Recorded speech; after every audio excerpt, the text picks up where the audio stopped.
Okay, the trapezoid is from the point of the wither to right where the back ends and to the croup. And then the shoulder is from the point of the wither to the point of the shoulder. The hip is from the right where the back and the croup meet to the point of the hip. And then the underneath measurement is from here to here. That one has to be double. Then the neck measurement runs from here, to the pole. This mare actually is very correct here too.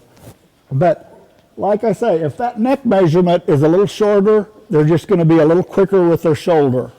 If it's a little longer, they're going to be a little slower with their shoulder, and they're going to be just real fluid. A little shorter, they're going to be quick. A little longer, they're going to be fluid. And really in the middle there. But I would never call a horse, a really good horse, for being a little shorter or a little long on the neck. But these measurements, I wouldn't spend the time training one that didn't measure here. Because if they don't measure, it's just like the foundation to a house. It's going to crumble if it's not in balance. And it's the same. And you know, when Don Burke taught me that years ago, I had to look at a lot of horses for a lot of years before I realized he was 100% on. Because after that, I tried some that weren't balanced, and I couldn't. They'd either quit me or they'd get sore. And I'm convinced now that he's 100% correct.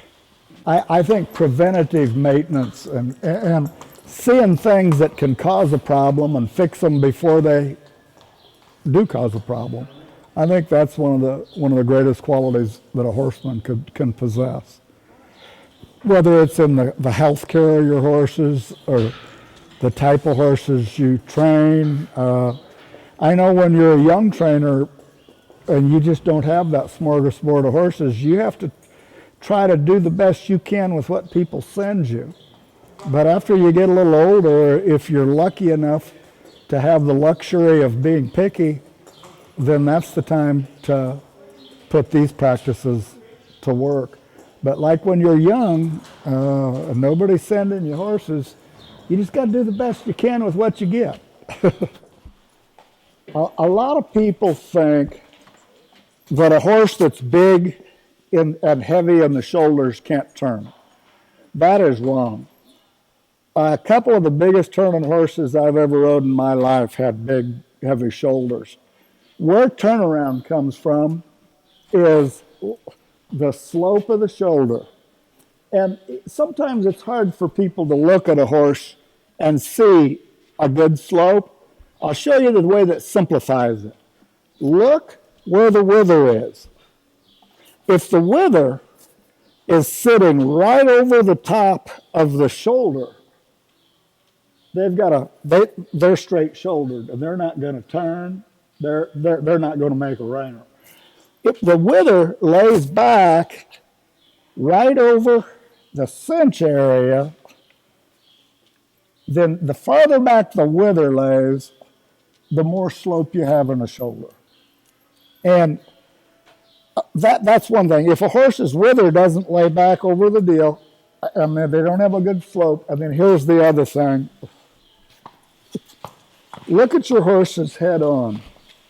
If that front leg comes out of the center of the shoulder here, and they got a little V here, but I guess we call them table-legged horses, where the front leg sits out on the outside of the shoulder and they're flat in between. Those horses don't turn around as much. Turnaround is strictly where the front legs come out of the shoulder and how far back the wither legs. Because if they don't have that good slope to that shoulder, they don't have lateral movement. They can't move laterally. And with stop, a lot of it's right here. You want a strong loin muscle. In today's market, if they're not strong in the loin, they are not gonna be able to just roll up in a ball and push. And then you want a horse really long from here to the hock, and then shorter from the hock to the ankle. You want a short cannon bone and real long from here to here. The longer from here to here and the shorter from here to here, the better.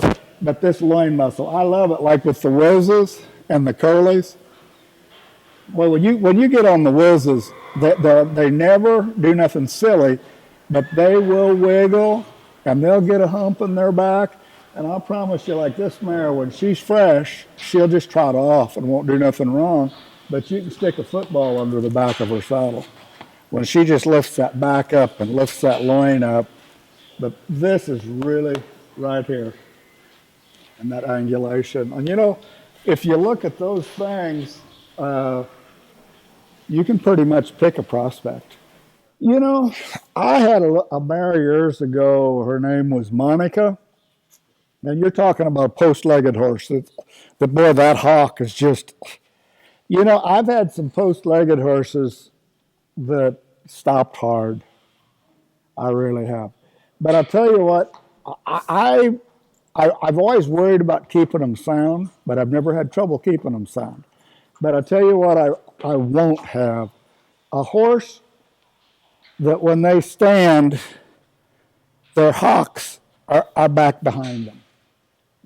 That's what I hate. And they're not going to be big stoppers. Like, they kind of stop when they're standing there like she is, the hocks will be back here, actually sticking back farther than their butt. They're camped out in back. Those horses won't stop. You want a horse that, but a lot of that with the strong loin where they can really, when they lift their back, it brings their front end up farther. It brings their hind legs up farther. A lot of horses that are cow hawks are going to spread pretty bad. But I had a mare years ago named Janice Jo Leo that was terribly cow hawk, and she'd slide just as straight as she could. So they'll make a liar out of you. But 90% of the times, if they're cow-hawked and they're towing out like that pretty bad, they're going to spread. Well, cow-hawked is when the hocks are way closer together than the feet. The hocks are here and the feet are here. And 90% of those horses are going to spread pretty bad. You want a horse to be, you know, you'd like to be able to drop a plumb line down across that hock. She's pretty cracked. I love her neck, but Smart Chickalina will drive you nuts. I love Chick. They're some of the best minded, some of my favorite brood mares. I love them. I've looked at so many chicks in a stall, and their neck looks like a radio antenna sticking straight in the air, and you think, well, that high-headed son of a gun. And as soon as they hit a lope, I mean, just, they lift that old back and beautiful. So, well, like that colt right there, he's out of it. He's out of the same mare she's out of, Nestle's Quick Chick. He's probably one of our very best 2-year-olds. And just standing in the stall, he's kind of got that long curly neck, but he's got that chick look to him. And when you put a saddle on him, the second he hits the trot or a lope, his neck just folds. So, you know, those are things you got to learn. You know, like if you just looked at a lot of the chicks in a stall, you might not like them. But boy, when they strike a lope, you like them.